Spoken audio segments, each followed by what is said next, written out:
Good evening, everyone. On behalf of George's Family Matters Live, this is George Harasz. Today is Thursday, December 15th, 2016. The week ahead, which is really short at this point, is tomorrow, Friday. It'll be the week in review with you. Let's talk about what matters to your family. Also, we're going to go over emails, and we got our first email today, which was kind of exciting because we started to announce that this week.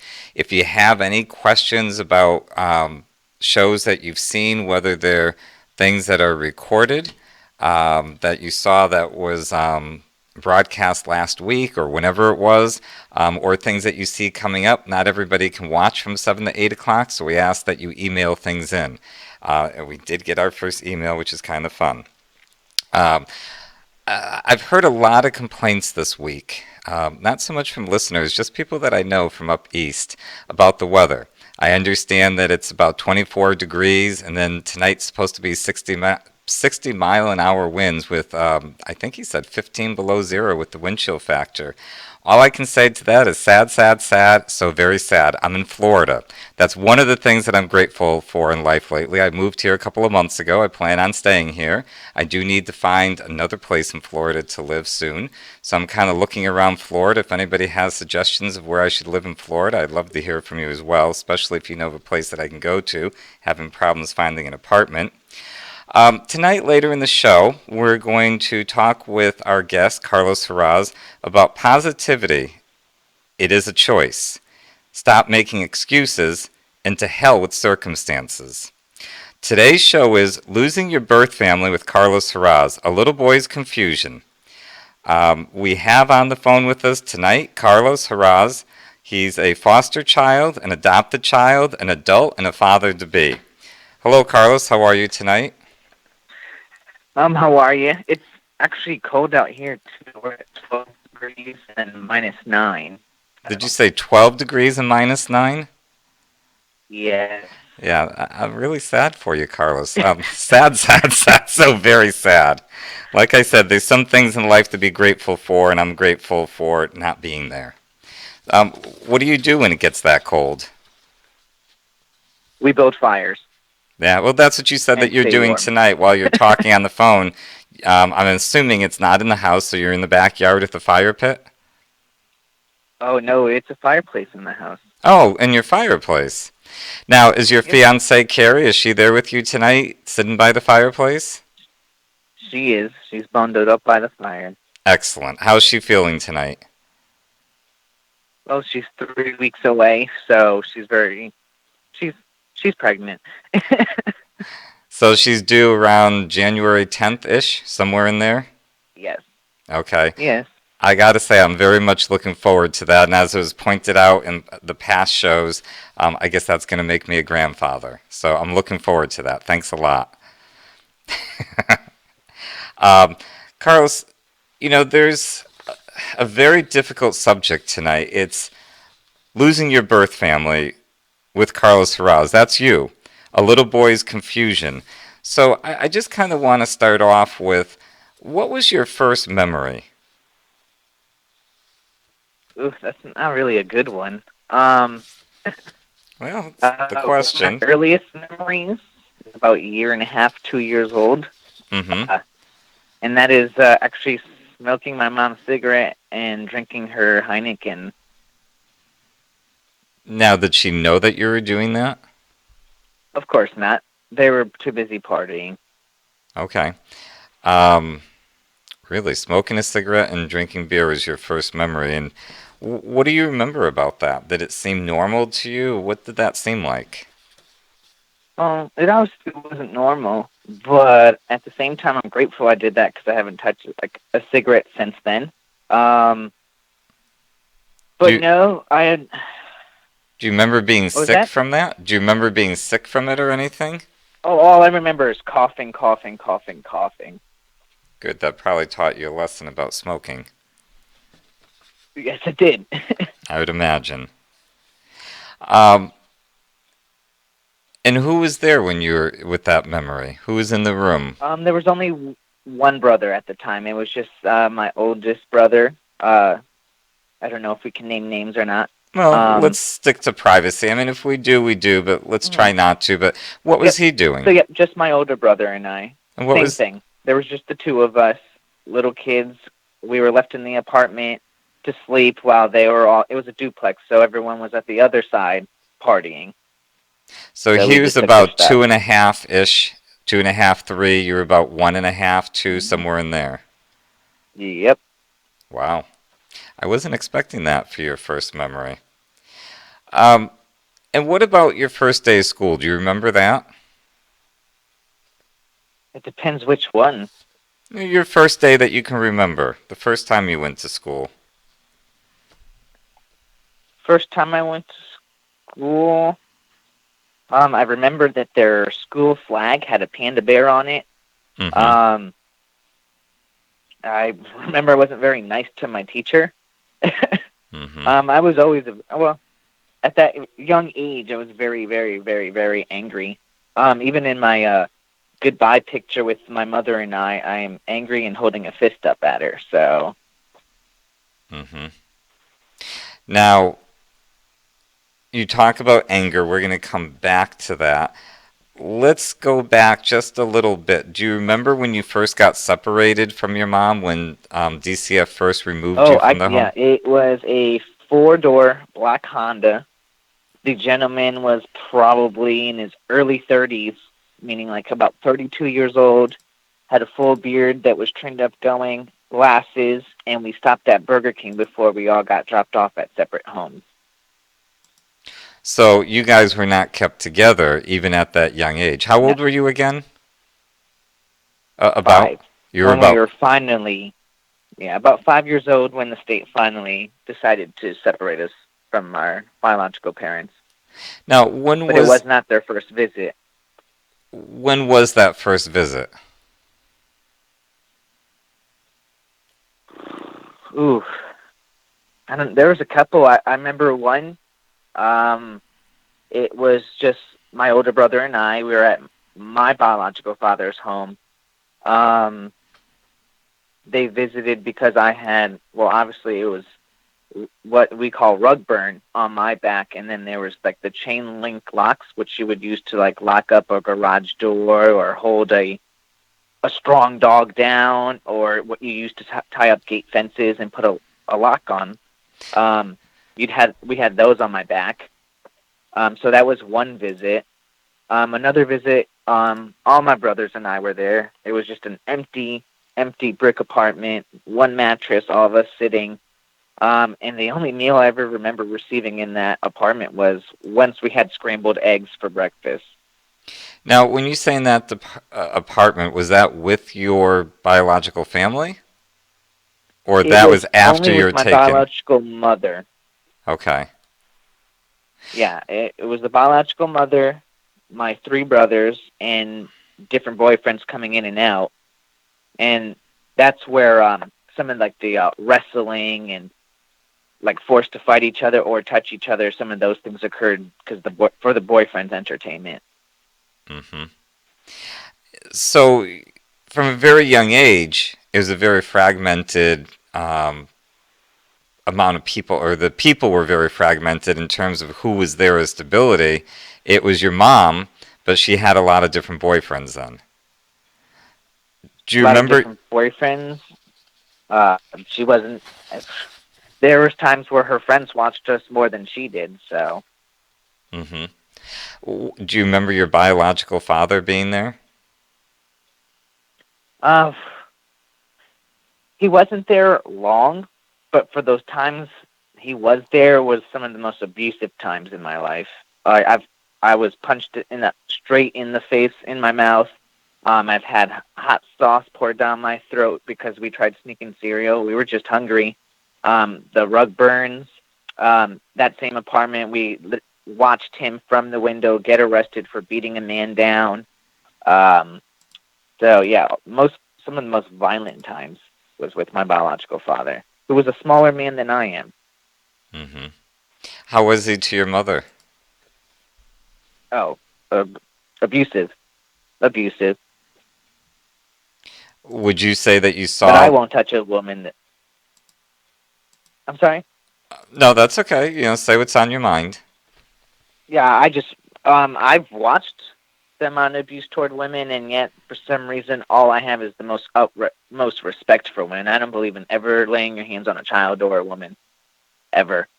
Hmm. So, for the most part, until you were 5 years of age, um, it was a lot of people in and out, a lot of abuse that you saw. Was your mother abusive with you? What is even so much as so many people in and out? Because in reality, there wasn't really that many people. We spent, I have to say, probably 80% of the times by ourselves. The same apartment that I described that we had the one mattress in is the same apartment that we were found covered in our own feces from head to toe.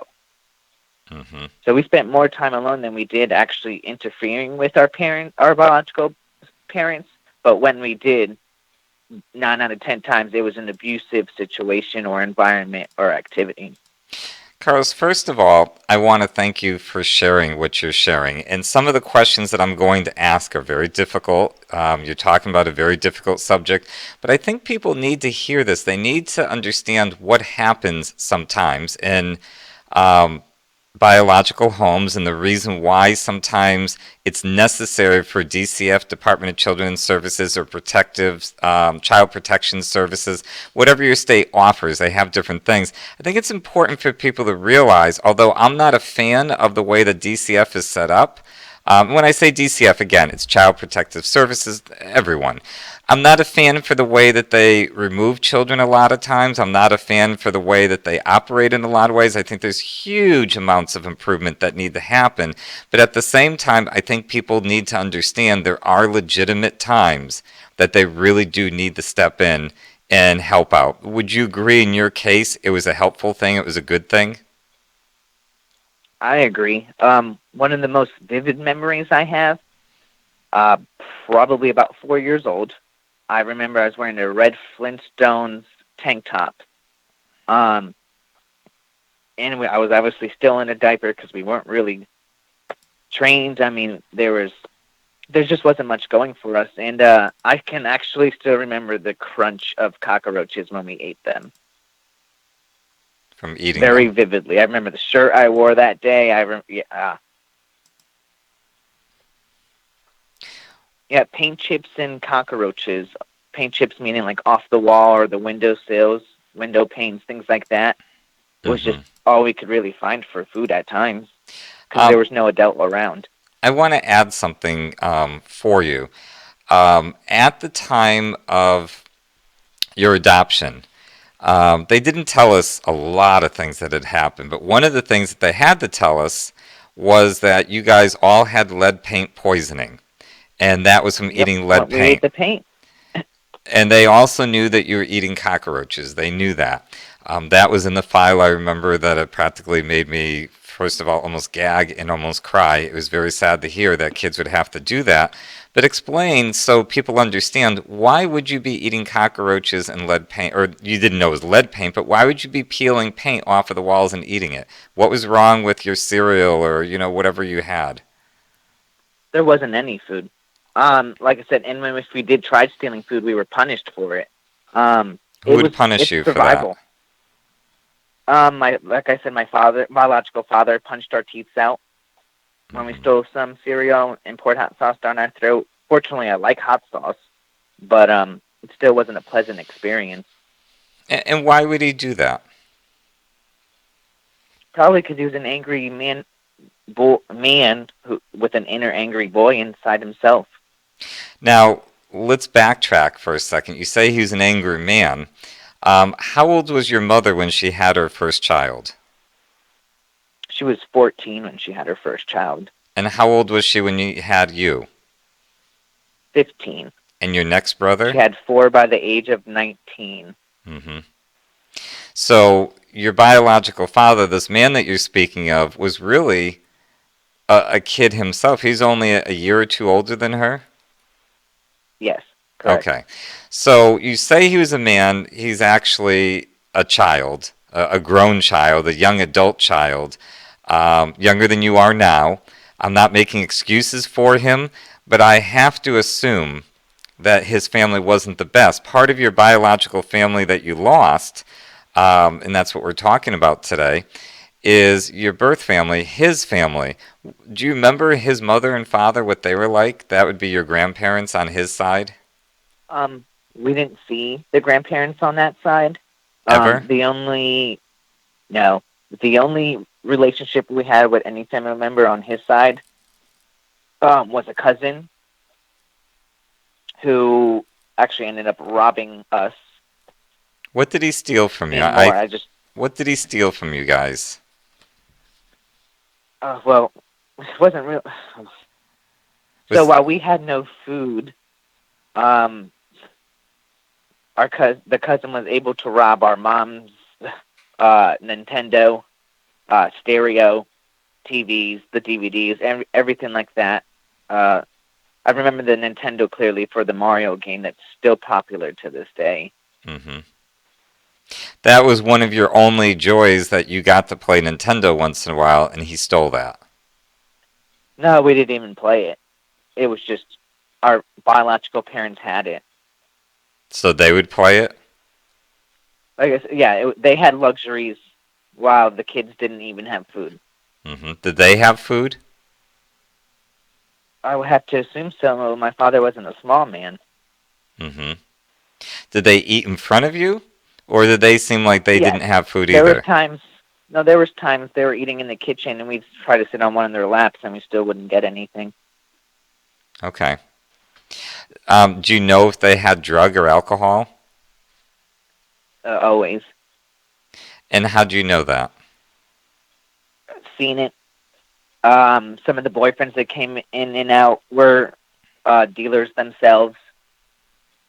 hmm So when some of their friends would come over to the empty apartment and smoke or drink and watch us fight each other or do whatever they asked us to do. They'd encourage you guys to wrestle and fight each other. Yep. Oh, yeah. Um, this is probably disturbing to a lot of people. Do you think that you're the only one in the world that had this kind of an experience? Not at all. Did you Not at all. Oh, go ahead. Even through school, after I was adopted, for some of my big term papers, I decided to do things on foster care and some of my experiences because I know for a fact I wasn't the only one. hmm And I'm just pointing that out because I don't want people to think, God, you're the only one. I want to encourage other people that if they want to call in and comment or email us to let us know, because any emails, even if they're an email that comes in a year from now, we can bring up on a Friday show and say, hey, a year ago we had this show, Carlos was on, this is what he said, and this is the email that somebody wrote in today, and we'd like, a comment, and it would be from you. But I want people to understand that there is a purpose for DCF at times, that they do need to intervene, because that was not a situation that was safe for you. You're being neglected. We know for a fact that you had lead paint poisoning. It's not an uncommon thing for kids that are starving to need to put something in their stomach. You did a paper on that once about how dinosaurs were found with rocks in their stomach, and it was two theories. One is that it helped with digestion, and more likely they were starving and had to put something into their stomachs because they were found dead that way, that it was in their stomach, and it was a way for them to have something there. And I think that's what you guys had, is a need to put something in your Well, stomach, and lead paint or paint chips and cockroaches were something to eat. I don't know if the number has increased, but when I was in school, about 500,000 children go unadopted or homeless in a single year. Hmm. When you say, I remember that in the paper that you wrote, I was shocked at it back then. Hearing that number again hits me. That's a national number, that And it's 500,000 kids frightening. per year. In what way is that In frightening a to you? country that's supposed to be very well, because this is a country that's supposed to be very wealthy, very significantly farther more advanced than most of the other countries in the world. hmm We're a first world country. We pride ourselves in our education and things like that, and yet we neglect 90% of the population. Well, I want to say this in fairness. Your mom was probably offered food stamps and things like that, but my understanding is she was gone for long periods of time as well, up to 2 weeks at a time, that she was gone. So I'm assuming that shopping was not big on her list, and that could be possibly why you guys were left long periods of time without food. Do you remember what you guys had as furniture in the apartment for sleeping? Like I said, most of the time it was one bed that all four of us slept in, and that Hmm. was all in the apartment. And I hate to ask, but what was the condition of the bed in terms of the mattress? What was it like? Was it It nice? was no, it was filthy. It was covered in our own urine and feces. Like I said, I can't imagine it's a bed that anyone else would want to sleep in. Hmm. And again, for privacy reasons, I'm just going to leave it at this. I know that you had some brothers that were bedwetters, and I can only imagine if nobody was cleaning it, how that could have been, because that becomes stinky very quickly, and it Yep. must have been awful. And I'm sure because you were 5 when you were taken, your youngest brother would be 3 years younger, so he was about 2. So I'm sure that diaper situations and things like that must have been terrible, um, to say the least. Now, on your mother's side of the family, were there relatives involved? I don't know if they were involved, but we definitely saw the grandmother and grandfather What were they more. like? Um, Very young as well, very young. Um, One was tall and dark, and the other was short and tan. Um, And when you Outside say of very that, young, like 20s, 30s, 40s, 50s, I'm 53. I um, consider myself very young. so our biological parents followed the trend of their biological parent. Hmm. So they started being parents in their teens as well. Can I point out at this point, Carlos, or at this time, there, I think it's an epidemic. Maybe people will disagree with me that it's not an epidemic, but I do believe it's an epidemic because what's happening is the people that maybe should really be thinking twice about having children or having the most children, they come from families where they had a lot of children. They're repeating the cycle instead of breaking the cycle. Breaking the Yep. cycle is very difficult, and we're going to talk about that in the future with you because you smashed the cycle, which is good. You took things that were offered to you and you were able to break that cycle, but your parents were probably victims themselves. They were very young. They had very young parents. They were probably abused, neglected, and they passed that along. That's a very sad thing because um, that's really what they were teaching you guys. And DCF took you out of that situation. And I want to point this out: many children that get taken out of the system, or get taken out by the system by DCF, their parents were actually in DCF care at some point as well. There's statistics that show that many parents, an example, your younger brothers that were adopted, I know for a fact that one of those groups, their parents were definitely both taken, or brought up through the foster system. I don't know if they were adopted. We don't get to see their records. My guess would be that's even more common than I even believe, even within the kids in our family. What else comes to mind to you in terms of what went on in your family, your biological family, your birth family? It was a disarray mess. Family, family having intimate moments with other family members, family robbing family, uh, just family abandoning family. There was no sense of respect, loyalty, and honesty amongst the family as a unit at all. So I honestly, like you were mentioning how it's an epidemic. Like I am grateful that I was removed from that situation. I always call it my second chance, my second life, if that makes sense. Hmm. Um, but it was still a decision from there what I was going to do. and you talked about breaking the cycle, and that's where I think that's a decision. I don't, and to me, I personally don't think it matters how far and how much it's happened. It still comes down to you. You know, Carlos, an observation that I had when you were 8 years old, and that's how old you were. You just turned eight, like a month before we had you come to live in our Yep. family. And one observation that I made about you was that you seemed very determined. You seemed like you were going to take advantage in a good way. And I don't mean, we wanted you to take Hmm. advantage of what was being offered to you, but we saw that early on. We saw that your other brothers were very resistant, but we saw that you were very different. Grandma said that, which my mom, she said that. All the people that we know pretty much said that they saw the difference in you. What do you think at such a young age made you determined that you wanted a change? I just did not want to grow up and become where I came from, if that makes sense. That was my goal. That was my driving force. That was what started that determination. Was I will not be this abusive, angry, drug dealing person that doesn't have a house to stay in. Hmm. I Now wasn't going to be someone that lost their child. that was at a very Um, young age for you to feel that way. Do you have any memory as to what clicked, or was it just there?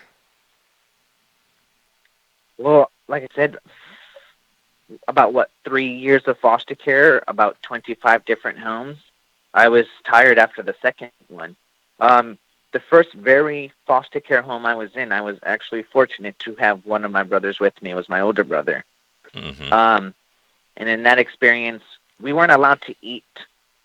Um, we had to sit down at the table with them while they ate their meals, but we weren't allowed to eat. So at night, I would sneak down into the kitchen to get sneak my older brother and I food. But the trick was that there was a motion sensor on the stairs that I had to go around every single time. And one time I got caught because it fell over and went off. They found the cookies and the Sprite in the dresser, and I was shipped the next day to a new place. To new foster home. Yep, Why do you think where I that they? watched them open Easter baskets, and I didn't receive anything. Now that was a placement where you were placed on Easter Sunday. Did you arrive that day, or you actually arrived the day before, I believe? Yeah, the evening before. And I could understand that they might not have an Easter basket prepared. Maybe they didn't know you were coming until last minute. But what happened with what you saw? A child coming into their home on Easter, and their child got a basket. What did you get, and how did they handle their stuff? Um, I think that's when it hurt me. Um, because as a little kid, I'm just trying to figure out what did these kids do to deserve all this attention, and I can't, I can't get something in my stomach. Hmm. So you were hungry, and you saw as a child other kids with candy, lots of candy, I assume, because it's Candy, Easter. food, toys, and I just didn't know what I was doing wrong. Hmm. Carlos, I'm going to stop right there for a minute because we're starting to talk about the confusion that you had, and I don't blame you for having confusion. I've drilled you a lot and a lot of questions that were probably not easy. What I'd like to do is talk about something a little bit more uplifting for a few minutes to give you a little mental break. I'm going to put on the screen a picture of you and Carrie, your fiance, holding an ultrasound of the baby, giving each other a kiss. What do you want to tell us about Carrie? Because I think that you have hopes and dreams for the future. Tell us about your hopes and dreams, and tell us about Carrie a little bit. Well, I'd like to think that we're gonna be a forever couple for our daughter Sophia. That's about 3 weeks away now. Um, um, I think what I appreciate the most about Carrie is I don't have to discuss the past. She understands that I've come with some issues, but I also come with a determination that is not to be brought down by any means. And I think she understands that no matter how I feel that day, I have a tough day, that I am the best option out there because there's no one more determined than I am to do what's best, whether it's for me or not. I just believe in just some of the just being. If you're honest and you live morally correct, which everyone has different morals, obviously, but I think it's just as long as you are honest and good to other people, everything will work out. All the bad will be compensated with good. And I think that's how we kind of live our relationship.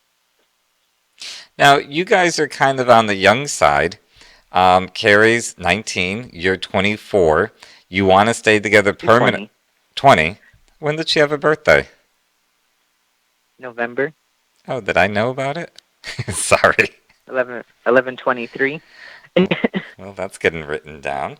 Um, Yeah, you left a voicemail on her phone singing happy birthday. oh, so I know. Okay. You know what? It's remember I said I was 53 and I feel young. That's part of being old. You forget your age. You forget that you really are forgetful. So when you forget you're forgetful, that's good. So, what is your plan in terms of being able to stay together for many, many years? I mean, how are you going to handle it? That's a big thing for someone your age to be saying. What do you have in mind to make it work? Well, I don't shy away from work, whether it's 40 hours, whether it's 80 hours. We both have that mentality that when you're an adult, there is no off day. You keep working and you find the little times or the little things to enjoy together. And we communicate. I don't like to make any plans or decisions or go do something without talking and discussing with Carrie, and vice versa, because it keeps us on the same page. It keeps to make sure that one didn't go do this while the other did this, and now we're left with nothing. I think communication, actually, which is something I took out of the attachment therapy. Hmm. And you told me something else about needs and whose needs come first and things like that. Do you want to talk about that for a minute? I think we both put the other person first Hmm. always, so it balances out. I am spending my entire time making sure that I have the opportunity to keep this blessing forever, and she treats me just the same. It is a 50-50 partnership. Which it should be. Carlos, Yes, correct. one of the pictures that I put up, I'm going to go back to it. You guys look like you have stitches on your faces and on your noses. Was that an accident? What happened to you two with that picture? You look pretty We happy were with all the handing out stitches. candy on Halloween, and I was at work for the morning, and I came home, and she asked if I'd be a scarecrow with her, and I said, of course. So we were Hmm. scarecrows while we handed out candy on Halloween. And there's another photo that you guys are holding a whole bunch of pink balloons.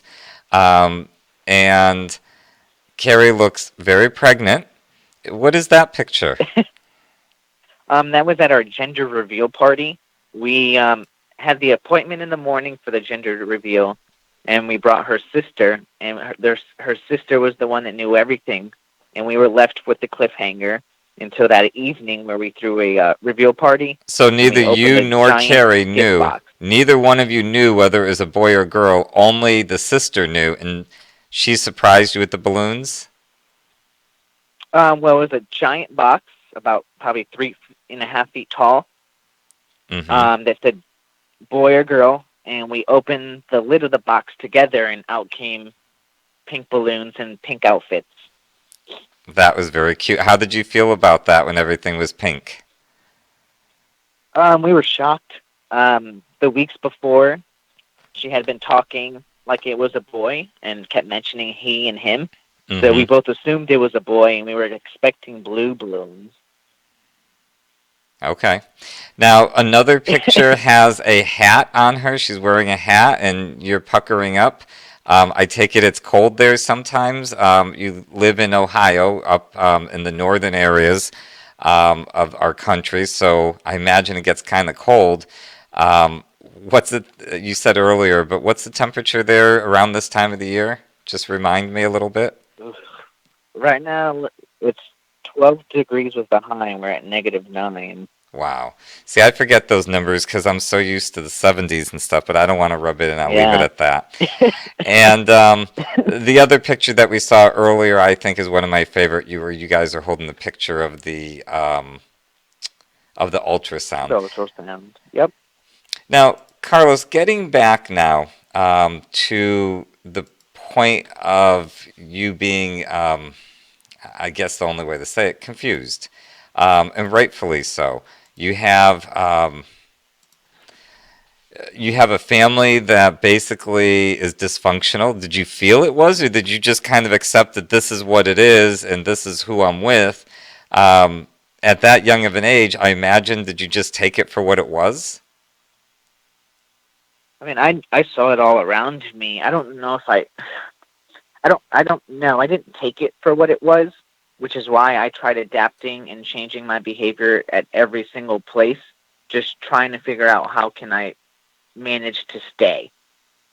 So you thought it was up to you as a little boy to try to stay in the different foster homes they put you in, that if you did something wrong, you'd be thrown out. Oh yes. Why did you feel that way? Were you ever thrown out for doing anything wrong? You mentioned that one time. Were there any other times? It just happened so frequently. Like I said, about every 2.5 weeks, it felt like you were somewhere new. So in the mindset, it's a clock. I've got. It's obviously wasn't 15 minutes, but it was that mindset. I've got 15 minutes to win them over, or next. Hmm.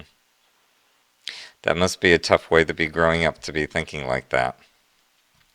It crushes you. Um, yeah, I can't tell you how many times I've actually cried at night when I was younger about thinking I just don't like. What am I doing wrong? And Hmm. there's no good answer you can come up with of what you're doing wrong except of criticizing yourself. Now, what did the DCF social worker tell you when they put you in your first foster home, when they removed you from your biological, your birth family? What did they tell you? Like I said, the first time we went to Burger King, And what did they tell you at Burger King? that was it. We went to Burger King and we got dropped off at different places. Did they even tell you what was going on, or did they just give you food and start dropping you guys No, off? it were we got food in our tummies, probably first for a long time, and yet we went to different places. Hmm. You know, along with the lead paint poisoning um, and the cockroaches, but the lead paint poisoning was in your medical records, so they couldn't hide that. Also, all of you had extremely low weight. And one thing I noticed is um, um, your adopted brother, who was with me, my biological son, kind of when I gave him food, it'd be, oh, I don't want to eat that. Oh, I don't want that. And I used to have like a levels system and this thing where I put stars on the refrigerator door when he ate, and I almost bribed him to eat. And I remember when you guys came, it was like little gobbly monsters. I remember that your youngest brother had a pot belly within a couple of weeks of being there.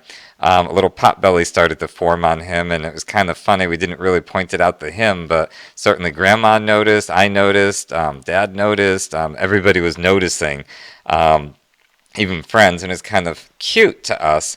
But to you guys, did you see food when you went to a home where you got as much food as you want? Did you see that as something special, or did you see it as normal? How did you see that? I saw it is I have to eat as much as I can right now because I don't know how long it will be till I see food again. Now, were Until this some? day, Yep. I finish my food first. I am one of the fastest eaters you'll see. I don't put a sandwich or a burger down until it's completely gone from my skin. I don't dip my fry. I don't sip the drink until that food is gone. Now, did you have some foster homes where they give you plenty of food or enough food? Actually, the worst foster care home I was in was about the only foster care home I can remember actually physically eating. So they gave you food, but in what way was it the worst home? What did they do to you? I was first there myself. Um, I was. in that home, I didn't know at the time, but I was a drug runner. We Mm-hmm. lived in the middle of a street, and each side there was a convenience store, and then there was a package store. I would bring a brown bag to them. They gave me candy. I walked back home. That was what I did.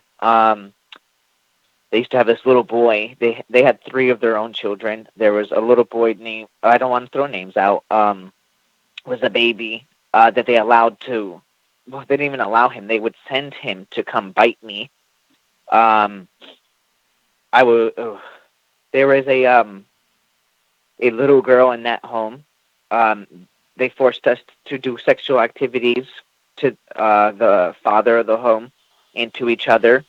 Um, at the time, the girl was much younger than I was. Um, their favorite tool to discipline you with was a 2x4. I still have a scar on my foot. It's faded out a lot more now as I'm older. You have But a I have scar a on scar your on my foot head from too. Was that from that home? The scar on your head? that was from that home. Yeah, the foster mother used a one of those old school hair dryers that still had the vents there in the back. Back then, there were metal blades, and that's what got stuck into the back of my head. Mm-hmm. Carlos, I know because I read the reports. One of your homes that you're in, all of you were removed without them telling you why. The people were actually Yep. arrested for molesting children Uh that were huh. there before. Yeah. Is that the home or is that a Yep. different one? No, that was the home. Okay. So your foster care was nothing to write home about. Why do you think that is? I mean, what kind of homes is DCF? I mean, they can only pick from what they have in terms of people coming forward, but what was the motivation of these people to take kids in if they weren't caring for you and actually seemed like they were angry people that just really abused kids more? The money. Um, some of the money that was provided from the state to help provide for that foster child. Mm-hmm. Didn't see a dime.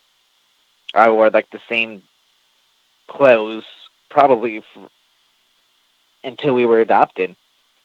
Mm-hmm. I can Would, only really remember about three shirts and two pants. So So you would say that even though it was better than your biological home, it still was very abusive and terrifying. Because it sounds terrifying to me. Yeah, I don't want to put words in your mouth. it only adds to the confusion. Hmm. Because, like I said, after every single home, you wonder, what am I doing wrong? So you felt like it was you. Why am I not lovable? Why can't I, what is wrong with me? Yep. Carlos, I'm going to switch now to some quotes that we have. I picked these with you in mind, and I want callers to call in about the quotes and get your opinion on these quotes. The first one is today will be amazing, so wake up and smile. Positivity is a choice that becomes a lifestyle. I'll read it again. Today will Today will be amazing, so wake up and smile. Positivity is a choice that becomes a lifestyle. Do you feel that being positive is a choice? Yes, Did you have to work at being positive? Did it just come to you naturally? I I still work on it to this day. Mm-hmm. Has it Um, become a lifestyle to you? That it comes easier all the time now? yes, actually, it comes to the point that a lot of the days I don't have to try. It's in my mindset now. Mm-hmm. I want to But say when this. you're Oh, go ahead. but when you're young, it's very tough. I would probably say I had more bad days than I had good days when I was much younger. Mm-hmm. About keeping the faith or remembering that I'm on a mission that I don't have to succeed today. Now, as children, I always try to get you guys to understand being in a good mood and all that, it's a choice. And you seem to make that choice. And after a while, it does become part of your lifestyle. But I will say this, not having the kind of past that you had, I strive for positivity, but it's easier for me. I don't have to go from 0 to 10. I was probably already at like a 7 and 8, and I'm just trying to fine tune and making it better. I think for you it makes it extra hard, because you did start at zero in terms of positivity. You had nothing positive in your life, only negative. So I think that makes it even harder. It gives you more work. I'm putting up another picture. It's a picture of you, actually. And this quote reads, "Maturity comes when you stop making excuses and start making changes." I'm going to read that again for you. Maturity comes when you stop making excuses and start making changes. Was there a point where you were making excuses about your behavior? There's multiple points. I think one of the first decisions wasn't when I decided that I was going to be successful through school. So that was a little early on when I started trying really hard in school. Then the whole court case happened, and so I went into a downward spiral, and then I caught myself, and I made the second decision because what helped with the first go around was when we adopted what we call the little guys or the little one, and there was one in particular that I knew was watching me, and I knew I was the role model. So I had to make sure that what I was doing, what I was allowed to have fun. Obviously, I was a child, but overall, I wanted to make sure what I was doing was pointing him in a good direction, which is why I worked hard at school, which is why I did things at home, which is why I offered to cook for the little guys when you needed to go out, so that he knew that positive things will go far. You have to be a good person. Um, when I lost that, I went into very dark times.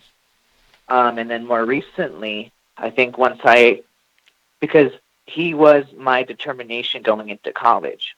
He was the reason I wanted to be a teacher and work with children. After that happened, I got lost. Um, I even moved states. Uh, and then I think I found the right person, honestly, is what helped.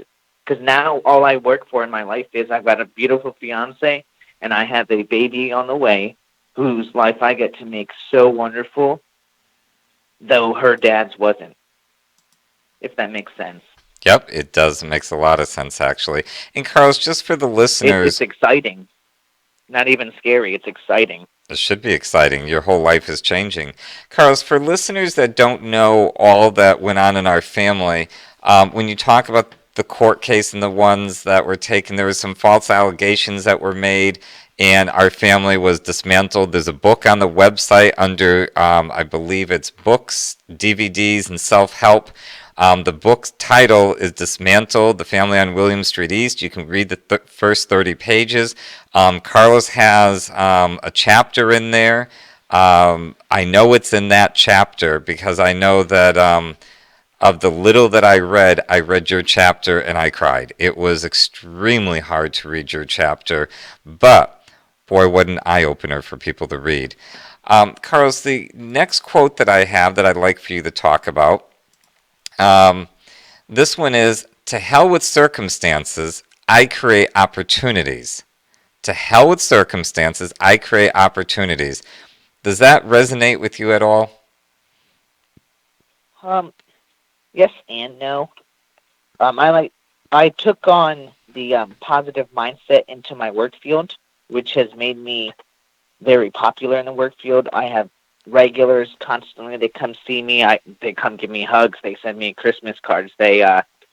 Um, and I can't honestly remember who taught me that just saying good morning or smiling or asking how someone's day was, how far that goes. Grandma used to Um, have a fit when you guys came down and didn't say good morning. I can tell you right away who taught you that. I'm a good morning person. Anybody that's in my sight gets a good morning, so I'm afraid someone's going to come up behind me and say, "How rude." it's weird. It's made me that much better at work, though. Mm-hmm. I have a group of 20 elderly women that come in, and I flatter them. I bring them chairs, because they're all on little walkers, and it takes like 4 trips for all of them to get unloaded from the van. So I bring up chairs for them up front. I hand them mints. I let them say whatever they want to say to me, and I just call them dear. um, but it's a fun experience for sure. Um, I can't remember the second half of that quote. The opportunity. Well, What was it again? Let's get that back up real quick. I'm just going to throw it in there. It's not in the right placement, but to hell with circumstances, I create opportunities. Yeah, I think that goes back to having that positive mindset. Like even at work, obviously everyone works. There's good days, there's bad days. There's people that get things you don't feel they deserve. But my mentality is that I'm going to keep working hard. I'm going to keep being honest, and at some point, everything will fall in place. Everything will fall in line, and just happiness will be there. It's not always going to be stressful or seem like a job. Hmm. Carlos, I want listeners to know we have about 10 minutes left that they can call in if anybody has a question, they want to comment on something they heard, they want to talk about one of the quotes. I'll put the quote back up depending on which quote they want to talk about. Anything like that, I want to remind people that the number is 202 999 4699. I just want to remind people that they can call in. We have time to take a quick call or two for about a minute or so and let people comment. I really would like to hear from people. Also, I always like to put in what I call a call to action, where I ask people to do something. What I'd like everyone to do this week for us today, particularly when we're done off the air right away, do this for me.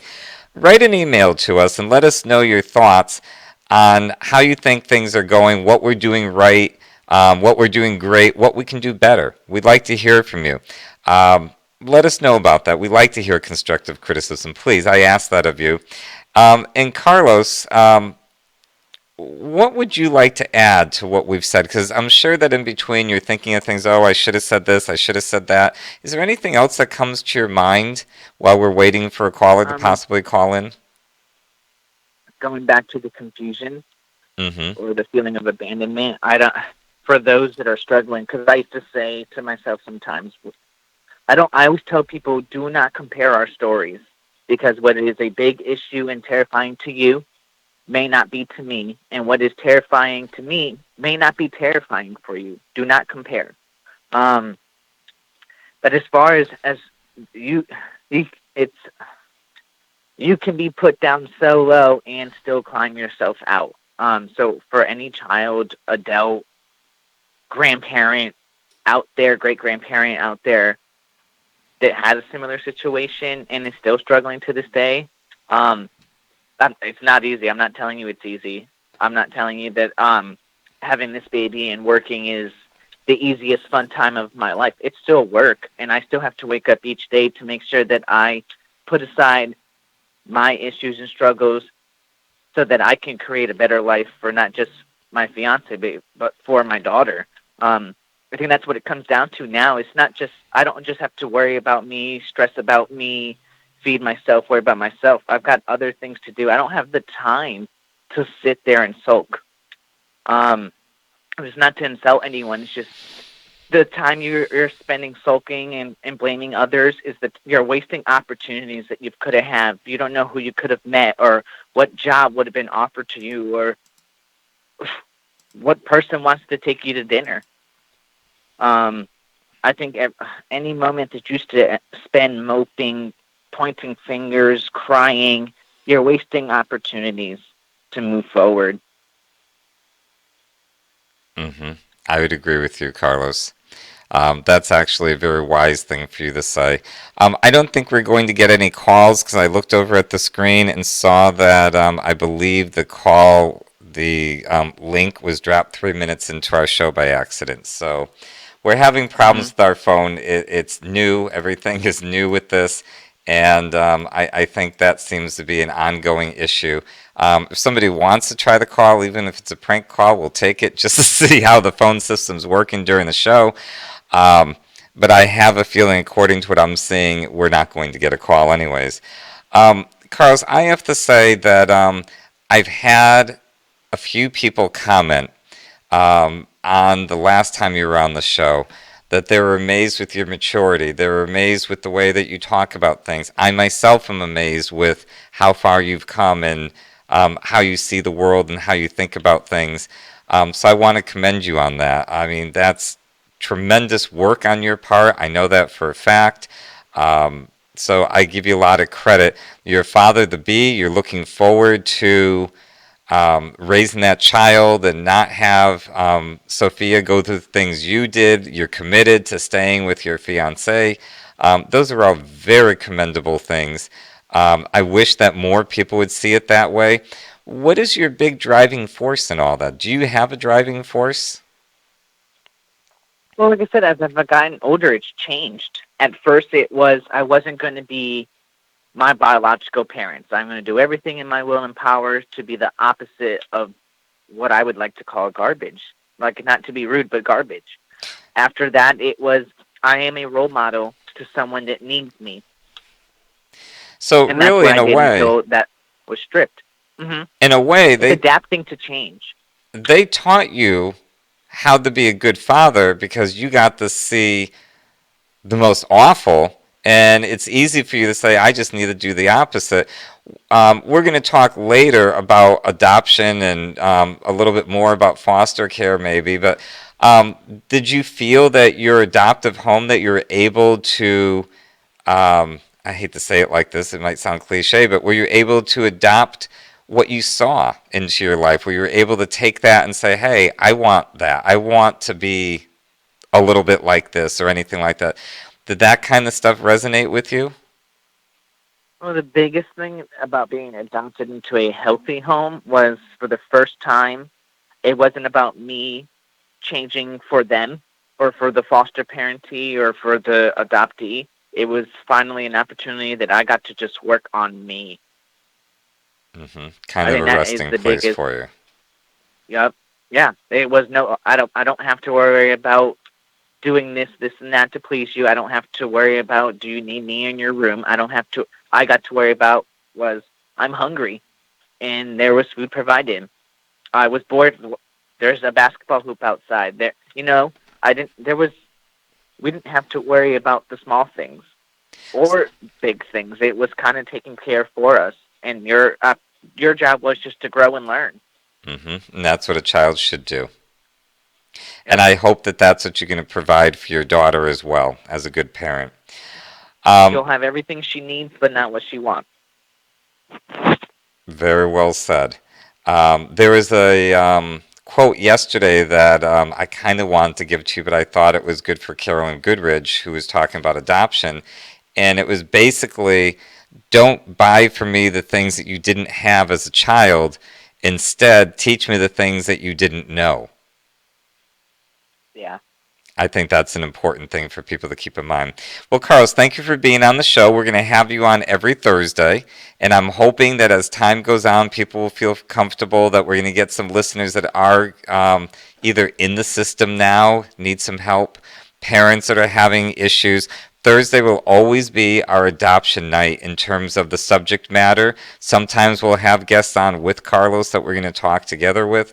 Sometimes it'll be just Carlos. But thank you for being on our show tonight, Carlos. My pleasure. Give Carrie and Sophia, give Carrie a kiss for me and pat Sophia on the head for me.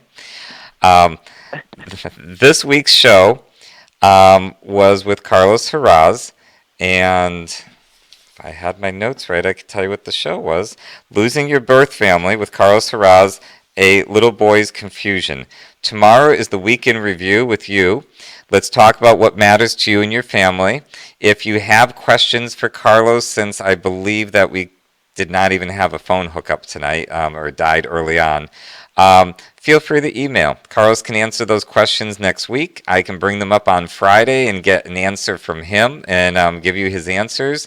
Maybe you want to say something to Carlos. Whatever it is, feel free to email us and let us know what's on your mind, what you're thinking. And tomorrow night, again, the weekend review. Let's talk about what's on, what matters to your family.